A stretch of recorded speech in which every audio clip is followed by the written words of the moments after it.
Hello guys, welcome to our YouTube channel. আজকে আমি আপনাদের দেখাবো একটি অ্যাকুরিয়ামে কি জিনিস না থাকলে মাছ মারা যায়। এবার একটা অ্যাকুরিয়ামে আপনারা যদি চান একটি ফিল্টার, একটি গাছ, এক পাথর একটি অ্যাকুরিয়ামে প্রয়োজন। এখন আপনারা মাছ একটি ফিল্টার নাও দিতে পারেন। যদি অ্যাকুরিয়ামটি অনেক বড় হয় তাহলে ফিল্টারের প্রয়োজন হয় না। যদি অ্যাকুরিয়ামটি ছোট হয় তাহলে ফিল্টারে কিন্তু প্রয়োজন হবে। সেই জন্য একটি অ্যাকুরিয়ামে ফিল্টারের প্রয়োজন আছে। একটি অ্যাকুরিয়ামে গাছ দেওয়া যায়। যদি অ্যাকুরিয়াম ছোট হয় তাহলে অ্যাকুরিয়ামের যে পানির টেম্পারেচার সেটা মেনটেনের জন্য আপনারা একটি গাছ দিতে পারেন। সেই গাছটি হতে পারে রিয়েল অথবা প্লাস্টিকের গাছ। আপনারা এখানে দেখতে পাচ্ছেন আমার অ্যাকুরিয়ামে একটি গাছ রয়েছে, সেটা হচ্ছে প্লাস্টিকের। আমি আমার অ্যাকুরিয়ামে প্লাস্টিকের গাছই ব্যবহার করি। আর আপনারা দেখতে পাচ্ছেন এখানে আমার যে ফিল্টারটি রয়েছে, এই ফিল্টারটি আমার দেখা সবচেয়ে বেস্ট ফিল্টার বলে আমার মনে হয়। কারণ অনেকে আছে ফিল্টার অনেক সময় না সাপেক্ষ না হওয়ার জন্য ফিল্টারটি পরিষ্কার করতে পারে না, যার জন্য ফিল্টারে অনেক নোংরা জমা হয়ে যায়, যার জন্য ফিল্টারটি সঠিকভাবে চলে না, যার জন্য অ্যাকুরিয়ামে সেই পানিটা ভালো মতো পরিষ্কার করতে পারে না। এই জন্য আমার মতে বেস্ট যে ফিল্টার সেটি হচ্ছে এই ফিল্টারটি আমার মতে বেস্ট। কারণ এই ফিল্টারটি আপনি 1 মাস 2 মাস যদি পরিষ্কারও না করেন তাও সমস্যা নাই, এই ফিল্টারটা চলবে এবং জল ফিল্টার করতে থাকবে। এখানে দেখতে পাচ্ছেন আমি আমার অ্যাকুরিয়ামে 2টা প্লাস্টিকের গাছ দিয়েছি।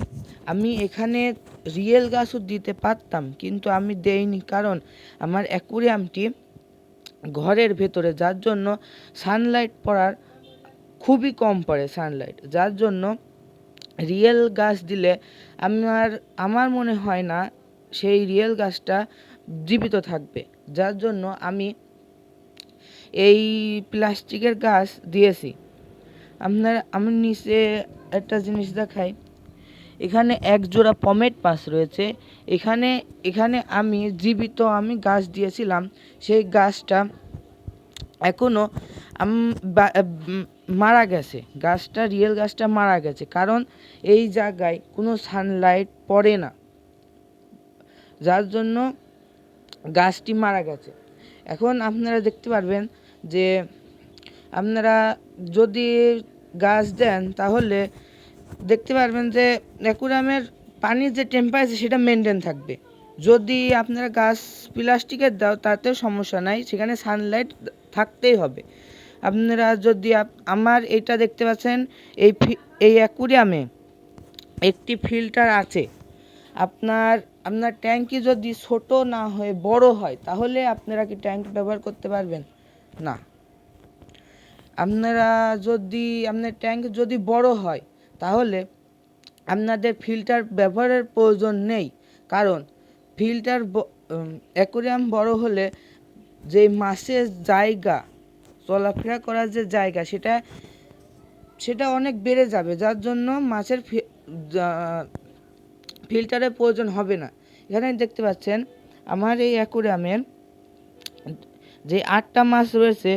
এখন শীতের সময়, যার জন্য মাছ এক জায়গায় স্থির হয়ে থাকবে, যার জন্য মাছের মুভমেন্ট কম হবে এবং মাছের জায়গা কম লাগবে। এই জন্য আমি চেষ্টা করি যে অ্যাকুরিয়ামের ফিল্টার রাখতে, কারণ শীতের সময় ফিল্টার মাছের অনেক কার্যকর করে। মাছের সুস্থ রাখার জন্য অ্যাকুরিয়ামে কোনো ধরনের পানিতে কোনো ফাঙ্গাস যাতে না হয় সেই জন্য ফিল্টার অনেক প্রয়োজন। এই জন্য আমি ব্যবহার করে থাকি।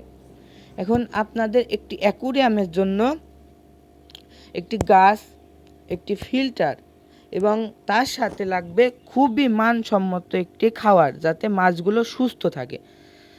আমি এর আগের ভিডিওতে দিয়ে দিয়েছি যে আমি কি ধরনের মাছের খাবার দিই, কোন কোম্পানির মাছের খাবার দিই, এবং সবচেয়ে গুরুত্বপূর্ণ জিনিস হচ্ছে মাছের যেই পানি পরিবর্তনের পর যে মেডিসিন এবং আয়োডিনযুক্ত লবণ দেওয়া, এইটি হচ্ছে সবচেয়ে গুরুত্বপূর্ণ। কারণ আপনারা সবাই জানেন যে অ্যাকুরিয়ামের মাছ হচ্ছে সামুদ্রিক মাছ। এই মাছ অনেক সময় লবণাক্ত পানিতে না থাকলে মারা যায়। যার জন্য এই মাছ যখন আপনারা অ্যাকুরিয়ামে পুষবেন, অ্যাকুরিয়ামে মাছ যখন আপনার অ্যাকুরিয়ামে পুষবেন, তখন অবশ্যই সেই অ্যাকুরিয়ামে লবণ দিবেন, কারণ এই লবণ না দিলে মাছগুলো মারা যাবে। এই এই কয়টা জিনিস যদি আপনার থাকে, তাহলে আমি মনে করি আপনার অ্যাকুরিয়ামে মাছগুলো বেঁচে থাকবে। তো আজকের ভিডিওটা বেশি বড় করব না, এই পর্যন্তই। যদি ভিডিওটা ভালো লাগে তাহলে চ্যানেলটাকে সাবস্ক্রাইব করে দিয়ে যাবেন, লাইক, শেয়ার এবং কমেন্ট করবেন।